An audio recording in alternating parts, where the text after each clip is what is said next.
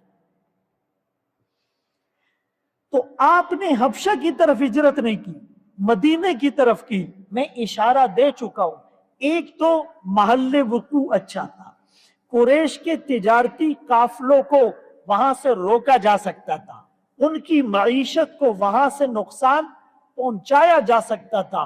دوسری بات یہ تھی کہ مدینے کے لوگ اس سے پہلے حج کے لیے جب آتے تھے تو بیت عقبہ اولا میں 6 خزرج کے لوگ مسلمان ہوئے تھے، 12 ہوئے تھے، اور پھر غالباً ایک دفعہ 70 مرد اور عورتیں، جس میں غالباً 2 عورتیں تھی، یہ رسول اللہ صلی اللہ علیہ وسلم کے ہاتھ پر بیعت کر چکے تھے۔ اور حضرت عباس رضی اللہ عنہ جو رسول اللہ صلی اللہ علیہ وسلم کے چچا تھے، اگرچہ اس وقت تک اسلام نہیں لائے تھے، لیکن آقا کی معیت اور حفاظت میں وہ پیش تھے۔ تو انہوں نے ان انصار مدینہ کے 70 لوگوں کو کہا تھا کہ تمہیں پتہ ہے کہ میرا یہ بھتیجا اپنی قوم میں کتنا معزز ہے، اور اس کی حفاظت کے لیے ہم آخری حد تک جا سکتے، اور ہمارے ہوتے ہوئے مشرکین مکہ ان کو نقصان نہیں پہنچا سکتے، لیکن یہ پھر بھی تمہاری طرف ہجرت کرنا چاہ رہے ہیں، تو اگر تم حفاظت کر سکتے ہو تو بتاؤ، ورنہ تو ابھی سے ہاتھ اٹھا لو۔ انہوں نے جواب میں کہا کہ نہیں، ہم رسول اللہ صلی اللہ علیہ وسلم کی حفاظت کریں گے۔ پھر آقا نے ان سے بیعت لی تھی اس بات پر کہ تم چستی اور سستی دونوں حالتوں میں میری بات سنو گے اور اطاعت کرو گے، تم خوشحالی اور تنگ دستی دونوں حالتوں میں مال خرچ کرو گے، تم اچھی باتوں کا حکم اور بری باتوں سے روکو گے، تم میرے ساتھ اٹھ کھڑے ہوگے، اور ملامت کرنے والوں کی ملامت کی پرواہ نہیں کرو گے، اور تم اپنی اولادوں اور بیویوں کی طرح میری حفاظت اور مدد کرو گے، اور اس کے بدلے تمہیں جنت ملے گی۔ انہوں نے بیعت کی تھی، تو یہ پہلے پورا منظر نامہ یہ ترتیب دیا جا چکا تھا، حکمت عملی اور لائحہ عمل پہلے سے بنا ہوا تھا۔ بغیر منصوبہ بندی کے آقا نے بھی کوئی کام نہیں کیا تھا۔ کچھ لوگ ہوتے نا، کہتے بس اللہ کا نام لو اور نکل پڑو جذبات۔ حکمت عملی، پلاننگ، منصوبہ بندی، ترتیب اور تشکیل کے ساتھ، انتظام اور انصرام کے ساتھ، مستقبل کے حالات کو مد نظر رکھ کر ایک روڈ میپ بنا کر، فیوچر پلاننگ کر کے، ایک ویژن اور مشن کے ساتھ کام کرنا، یہ سنت انبیاء ہے۔ پورا پیراڈائم پہلے شفٹ ہو چکا تھا۔ ہم نے تو یہی سنا ہے نا، بس ہجرت کر لی مدینے کی طرف، اور جو لوگ لیٹ آئے ہیں ان کو ابھی بھی وہ آخری خاکہ سامنے ہوگا۔ اسی لیے کہتا ہوں کہ اگر جمعے کا بیان شروع سے سنو گے تو آپ کو پورا ایک لیکچر ملے گا، آپ کو ہجرت کا پورا ایک تصور اور اس کے پیچھے پس منظر ملے گا، اس کے عوامل کا آپ کو پتہ چلے گا، اس سے ملنے والے سبق اور ملنے والی عبرتیں ہمارے سامنے آئے گی۔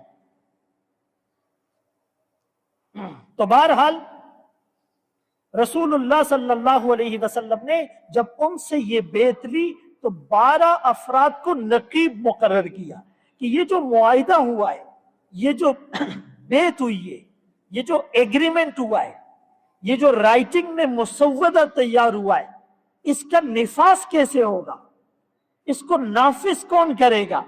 تو 12 افراد کا تقرر ہوا، اور اس سے پہلے آپ صلی اللہ علیہ وسلم نے مصعب بن عمیر رضی اللہ عنہ کو سفیر اور معلم بنا کر وہاں بھیجا تھا۔ ان کی تشکیل ہوئی تھی تقریباً 1 سال کے لیے، اور انہوں نے حضرت اسد بن زرارہ رضی اللہ عنہ کے ساتھ مل کر مدینے میں ایسی تبلیغ کی کہ 1 سال میں بہت سارے لوگ مسلمان ہو گئے۔ تو آپ گویا کہ ایک مسلمانوں کی بستی میں جا رہے تھے، جنہوں نے آپ کی جان اور مال اور عزت اور آبرو اور آپ کے ساتھیوں کی حفاظت کرنے کا پختہ عزم کر رکھا تھا۔ تو ہجرت، اس کے بڑے فضائل جو میں نے آیات تلاوت کی، فرمایا جو بھی ہجرت کرے گا، ہجرت کا مقصد صرف مقام کی تبدیلی نہیں ہوتا کہ جگہ تبدیل ہو گئی، ہجرت کا مقصد ہوتا ہے کہ وہاں دین پر چلنے میں ہمیں آزادی ہو۔ ایک جملہ ذہن میں آ رہا ہے، ابھی پاکستان میں کچھ دن پہلے اسلام آباد میں مدنی مسجد جو ضیاء الحق کے دور سے قائم تھی، اس کو راتوں رات شہید کر دیا گیا۔ اسی مسجد میں پچھلے سال میں نے جمعہ پڑھایا تھا، اس کے ساتھ مدرسۃ المسلم بھی تھا، اور سننے میں یہ آیا ہے کہ 50 کے قریب مساجد کو قدرتی مناظر آرڈیننس کے تحت شہید کرنے کا پلان ہے کہ یہ مسجدیں قدرتی مناظر اور نیچرل بیوٹی اور خوبصورتی میں رکاوٹ ہے، نعوذ باللہ۔ میں نے پہلے بھی ایک دفعہ کہا تھا کہ نوائز پولوشن ایسا چیپٹر کتابوں میں یونیورسٹیز میں پڑھایا جاتا ہے کہ جس میں مسجد کی تصویر ہوتی ہے اور اس سے اذان کی آواز کی گونج آ رہی ہوتی ہے، اور ایک آدمی نے کانوں میں انگلیاں ٹھونسی ہوئی ہوتی ہے۔ اٹ مینز کہ یہ اذان ہماری راحت کو اور ہمارے سکون کو معاذ اللہ ڈسٹرب کر رہے ہیں۔